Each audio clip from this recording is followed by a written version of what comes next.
제가 청취자로서 이 시그널 음악을 들을 때 몸에 전율이 오거든요. 예. 그분이 나오시는구나. 설명이 필요 없는 코너. 뉴스공장 최고의 인기 코너. 노르가즘. 주인공이신 정의당 노회찬 원내대표님 모셨습니다. 어서 오십시오. 반갑습니다. 예, 반갑습니다. 네. 여기서 만나니까 더욱 반갑습니다. 네.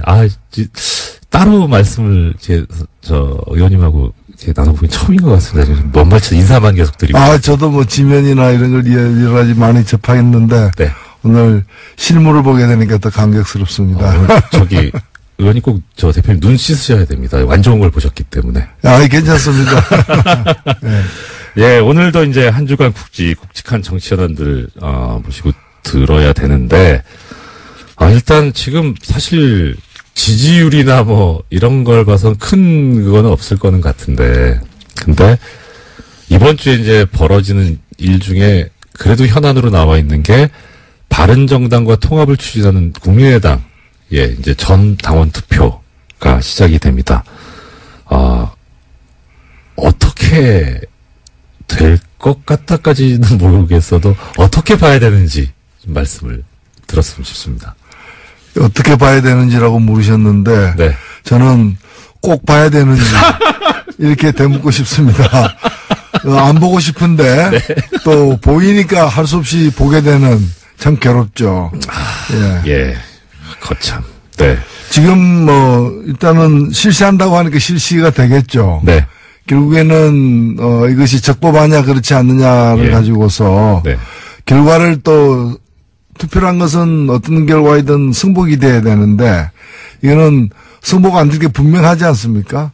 결과가 어떻게 나오든 간에 승복하지 않을 게 분명해 보이고 절차상 이제 하자도 있는 것이고 그리고 무엇보다도 이제 이게 유효하냐 유효하지 않느냐에 대한 법적인 어떤 다툼까지도 비화되고 있는 상황이어서 눈 뜨고 참 보기 힘든 광경이다. 눈이 무슨 죄인가 이런 생각. 이런 질문이 적절할지 참 의문이긴 한데 만약에 대표님께서 바른정당 쪽이다라고 하면 이 통합의 파트너지 않습니까? 네. 기분이 어떠실 것 같으세요? 바른정당은 사실은 객관적으로 볼 때 표정 관리하고 있는 거죠. 몹시 즐거운 상황이죠. 왜요? 저기 파트너인데 좀 그래도 그러니까 규모는 훨씬 적지만 네네네. 바른당과의 통합을 하겠다고 지금 덤벼드는 거잖아요. 그걸 가지고 집안 싸움 하고 있는 거잖아요. 예. 집안 싸움 하고 있는 거기 때문에 이렇게 되든 저렇게 되든 바른당의 몸값은 이제 좀 더 높이 평가되는 거고 최근에 여론조사를 보면 그걸 또 말해주고 있다고 보여집니다. 그 과정에서 몸값을 높일 수 있다. 몸값이 높아져 가고 있는 거죠. 네. 다소. 그렇군요. 자, 그럼 이든 저든 하여튼 통합이 된다고 쳤을 때 여론조사에 의하면 2당까지 될 수 있다. 근데 그럼 방금 이제 통합이 될 수 있다고 말씀하셨는데 아니 된다면요. 된다면. 근데 통합에 이르는 과정이 이제 험난할 것 같아요. 네네. 이제 고난의 행군으로 보여지는데 고난의 행군. 일단은 전 당원 투표를 한 거는 지금 이제 안철수 대표에 대한 이제 재신임 투표거든요. 네네. 명목 자체가 재신임 합니까? 하는데 찬성합니까? 반대합니까? 그걸 묻는 것이고 설사 그것이 찬성으로 나오더라도 그것이 곧 통합에 대한 찬성 반대는 아닌 거죠. 그렇죠. 통합 그 자체는 이제 당헌에 따라서 전당대회에서 결정돼야 되고 또 전당계 소집이 적법하냐 그렇지 않느냐 또 어떻게 소집하느냐 이런 가지고 또 논란이 계속될 것이고 그래서 이 논란이 음력설까지 갈 거 아니냐. 6월까지도 갈 것 같고요. 이 과정은 어쨌든 간에 또 그런 어떤 컨벤셔널 걸 갖게 되는 거죠. 갖게 되는 거고, 그런 점에서 보자면은, 통합이 어떤 옳으냐, 그르냐, 또는 적법하냐, 불법이냐에 따른 어떤 그 소동이 한 달 이상 가게 될 것으로 보여진다, 이렇게 생각됩니다. 대표님 좀 죄송한 말씀인데, 네. 이 평소에 제가 그 대표님 하시는 말씀 방송으로 들을 때는 네. 정말 그야말로 이제 물 흐르듯이 청산유수셨는데 네. 오늘 중간중간에 약간 끊긴다는 감이 저마든지 모르겠는데 그 이유가 정말 이 두 당의 통합에 관심이 없으시구나. 관심 없어서 생각을 안 해보셨는데 네. 왜 나한테 자꾸 이거에 대한 대답을 요구하냐 그런 네, 사실 예. 아니요 제가 조심스러워서 그렇습니다. 왜냐면은 네. 아무리 그래도 다른 당 내부의 문제인 것이고요. 네. 그리고 그래서 굉장히 이제 말을 또 정확하게 해야 되기 때문에 네. 조심스럽게 얘기를 하고 있습니다. 그러면 오히려 더 정확하게 말씀해 주셔야 되는 부분이 예. 이제 제가 지금 드리려고 하는 질문인데 뭐 다른 당은 다른 당이고 예. 이제 정의당 입장에서 봤을 때 네. 통합이 되느냐 또 통합이 어떻게 되느냐에 따라서 정의당이 이제 앞으로 다가오는 지방선거에 임하는 자세가 좀 달라질 수도 있을 것 같거든요. 더더군다나 많은 그 유권자분들 국민들께서 안타까워하는 부분이 뭐 정의당을 지지하고 안 하고를 떠나서 정의당 지지율 정도의 의석은 최소한 정의당이 가져야 하지 않느냐. 거기에 훨씬 못 미치니까 네. 이게 과연 정당한 것인가라는 그런 문제를 제기하시는 분들이 많으시거든요. 그러니까 최소한 지지율 이상의 어떤 의석이라든가 자리를 확보할 수 있는 어떤 지방선거에 임하시는 정의당의 뭐 방책이랄까 계획이랄까 어떻습니까? 예, 일단은 뭐 정의당은 이제 두 가지 방면으로 준비를 하고 있는데 하나는 이제 네. 지방선거에서 더 많은 어떤 국민들의 지지를 받기 위해서 네네. 좋은 후보들을 발굴하는 네. 일을 우선 한편으로 하고 있고요. 또 다른 한편으로는 지금 이제 잘 보도가 되지 않아서 그런데 이 지방선거 관련된 선거법 개정을 갖다가 지금 정치개혁위원회에서 다루고 있어요. 예. 다루고 있고 저희들도 그에 대한 법안을 내기도 했고요. 네. 그래서 지금 원래 이제 기초의원 선거 같은 경우에 지금 뭐 다당제 현실에 비춰보았어도 그렇고 이제 이 중선거 지금 이제 2 내지 3인으로 네네. 주로 뽑고 있는데 네. 이걸 3 내지 5인으로 좀 확대하는 부분과 네. 그다음에 연동형 비례대표제의 정신을 갖다가 반영해서 정당 투표가 지금 기초 광역 두 군데 있지 않습니까? 네네. 지방선거에서도 이 비례대표 정당 투표로 뽑히는 비례대표 의원수를 늘리는 문제. 네. 이 두 가지의 어떤 선거제도 개혁을 지금 추진을 하고 있습니다. 선거제도 개혁 말씀하셨는데 사실 이게 어떤 그 정의, 이념의 관점에서 접근할 수도 있지만 냉정하게 보면은 당장 이 선거에 참여하시는 정치 세력의 이해관계가 직접적으로 연결돼 있지 않습니까? 네네. 결국 의석에 따라서 이제 결론이 달라질 수도 있는. 근데 정의당 입장에서는 사실 의석이 모자라기 때문에 어떤 소수당의 비애랄까 슬픔 이런 게 있을 것 같은데 그런 건 없고. 그런 거는 많죠. 사실은 뭐 다른 것보다도 네. 정치권의 이해관계가 엇갈리는 것은 사실입니다. 네네. 그리고 결정은 법률 개정으로 나타나기 때문에 정치권에서 결정하는 것 또한 사실이고요. 네. 그러나 냉정하게 우리가 봤을 때 누구의 이해관계가 엇갈리냐. 국민의 이해관계가 엇갈리는 거죠. 왜냐하면 투표권은 국민에게 있는 것이고 네. 권력은 국민으로부터 나오는 것인데 네. 국민의 마음이 반영되느냐 안 되느냐 정확하게 반영되느냐 왜곡되느냐가 그렇죠. 가장 중요하게 따져져야지 네. 누구의 어떤 정치인에게 유리하냐는 두 번째 세 번째 문제라고 저는 보는 겁니다. 네. 그렇다면 현재의 선거제도가 국민들의 민심을 그대로 반영하는데 여러 왜곡된 어떤 장치가 내재되어 있기 때문에 이걸 바로잡는 거죠. 예를 들면 국민의 7.3%가 정의당을 지지했는데 네. 그러면 정의당이 7.3%를 대변해야 되고 결국에는 표결권은 의사결정권의 7.3% 의석도 7.3%를 가져야 그렇죠. 마땅한 거죠. 네.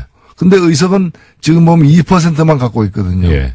7.3%를 가 지지했는데 2%를 대변하게 되면은 그럼 지지한 분들 중에 3분의 2 이상을 대변 못하게 되는 거지 않습니까? 그렇죠. 예. 이거는 민심에 왜곡되는 거죠. 네. 그래서 이런 걸 푸는 것이 선거법 개정이기 때문에 이것은 그거는 정의당에 유리한 거 아닌데 정의당이 유리한 게 아니라 정의당이 원래 가져야 될 걸 가지는 거죠. 네. 유리하다면 국민에게 유리한 거죠. 예. 민심이 왜곡되지 않으니까. 그렇죠. 그래서 이것이 뭐 선거법 개정의 어떤 가이드라인이 아닌가 저는 그렇게 생각합니다. 예.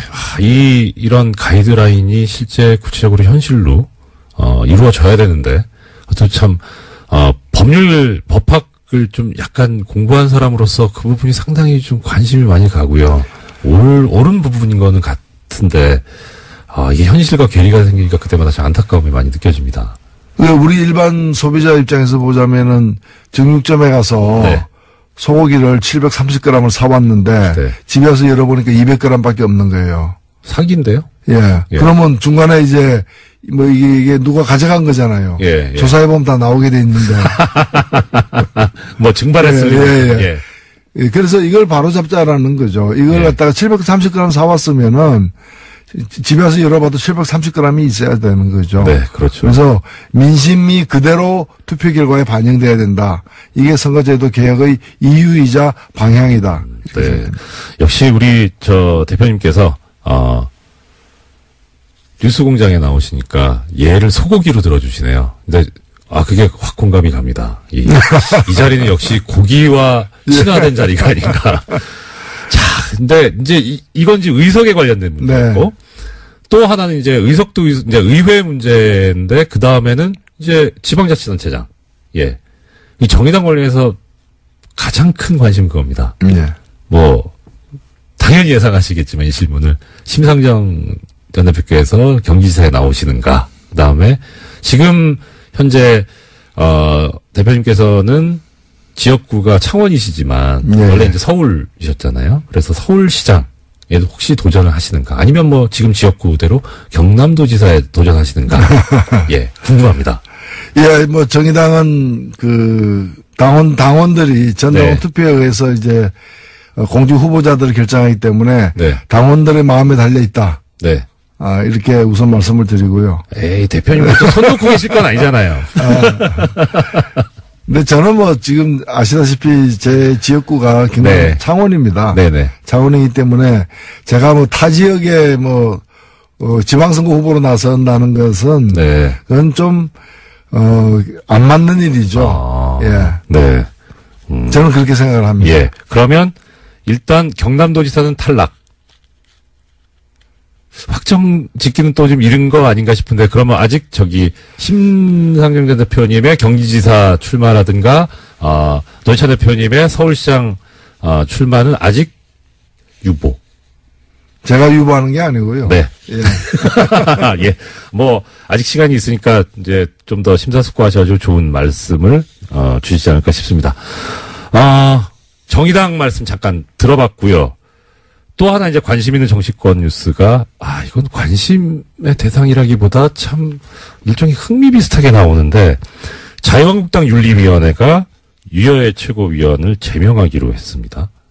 제명 이유가 막말, 해당 행위. 이거 그러니까 일반인들 입장에서 보면은 뭐라고 생각하냐면 막말을 했는지 안 했는지 뭐 그거는 그렇다 치고 막말을 유여의 최고위원만 했냐? 왜 저 사람만 저렇게 못 살게 구냐? 이런 생각을 하고 있는데 이 생각은 어떤 겁니까?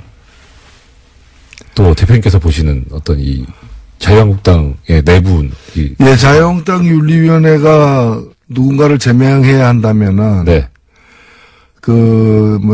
문제가 됐던 그 친박 주요 인사들 제명해야 되지 않습니까? 그렇죠. 그 사람들 제명해야 된다는 내부 여론도 많았음에도 불구하고 결국 제명 못하고 있지 않습니까? 네. 그런데 유여의 전 최고위원이죠. 네네. 전 최고위원을 지금 제명한 걸 보면은 참 비겁하죠.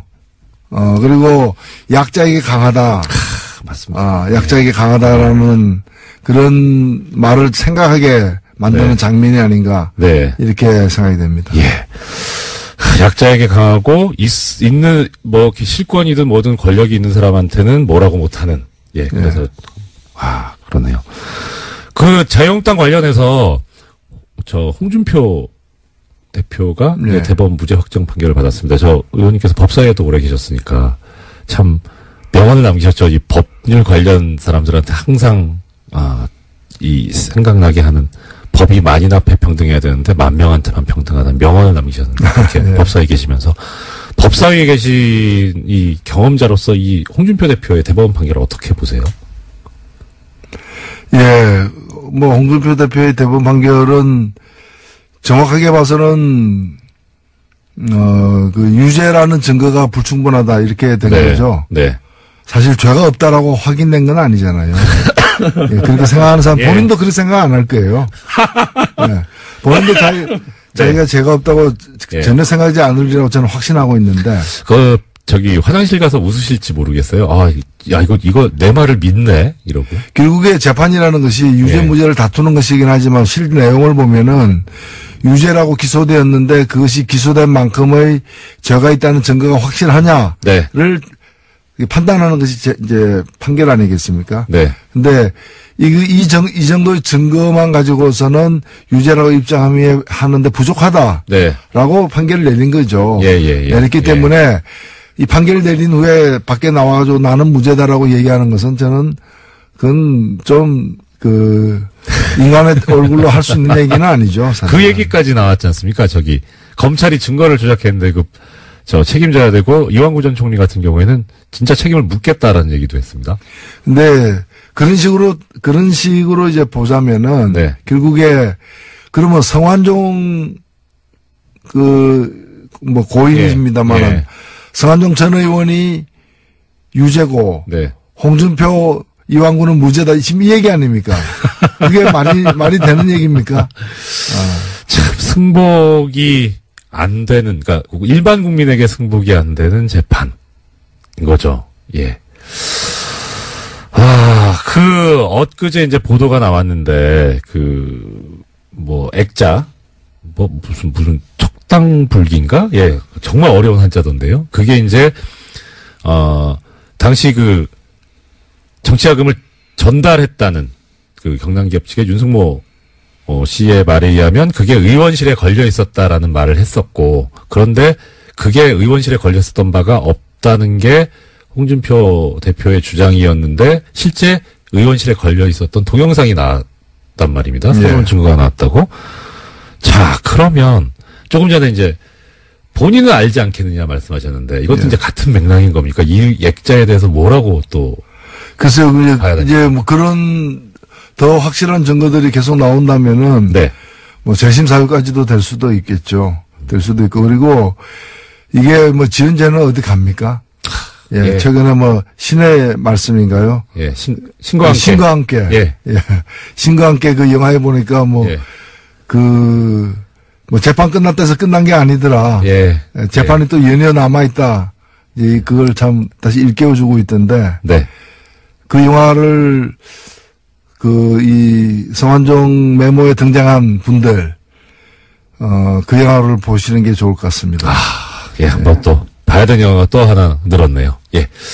자, 의원님, 저는 이걸 좀 여쭤보고 싶습니다. 사실 어떻게 하다 보니까 제가 관심을 가지게 돼가지고 그저께부터 지금 언론인들이 재벌 삼성 언론재단이라고는 나오는데 결국 그게 이제 재벌 출연금인데 재벌의 돈으로 유학을 갑니다. 유학을 가서 거기서 갈 때 비용을 지원을 받는데 그 유학 가는 대상으로 선발이 될 때 1미디어 그룹당 1명 그리고 그 소속사 대표의 추천을 받아야 선발이 될 수 있는 그런 제도를 운영을 하고 있고 이게 1996년부터 시작해서 2016년까지 계속돼 왔어요. 그리고 2017년에는 이 김영란법이라고 이제 불리는 부정청탁 방지법에 관한 법제처 유권 해석으로 이게 법 위반 소지가 있다 해서 2017년에 중단이 됐거든요.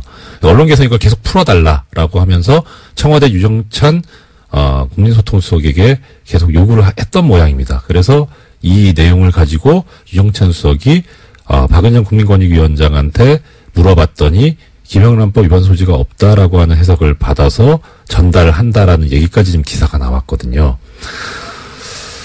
지금 의원님께서는 삼성 엑스파일 사건 때문에 고초를 많이 겪으시고 부당한 판결 때문에 또 고생을 많이 하셨는데 이런 이 재벌과 관련된 특히 재벌이 지금 이 사건 같은 경우에 문제는 재벌이 언론과 유착되는 일종의 경원 유착의 문제 소지도 있어 보여서 이 부분에 관해서 의원님께서 상당히 여러 가지 생각이나 소회가 있으실 것 같은데, 의원님, 대표님 생각이 어떠신지 좀, 예. 아무래도 논란이 될 수 있겠죠. 있겠는데, 제가 볼 때 일단, 언론인 해외 연수 자체가 나쁜 건 아니다. 네, 그렇죠. 사실 이것은 우리 공직자들도 보면은, 국민 세금으로 이렇게 해외 연수 가지 않습니까? 그리고 1년씩 가는 장기적으로 가는 경우들도 많고요.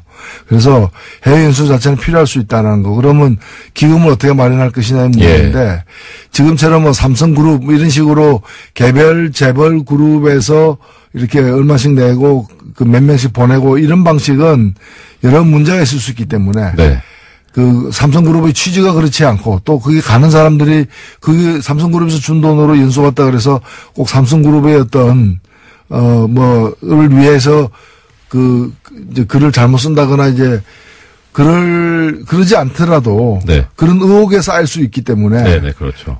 저는 그런 방법은 좀 올바르지는 않은 것 같고 그런 방법은 이제 좀 단절될 필요가 있지 않느냐.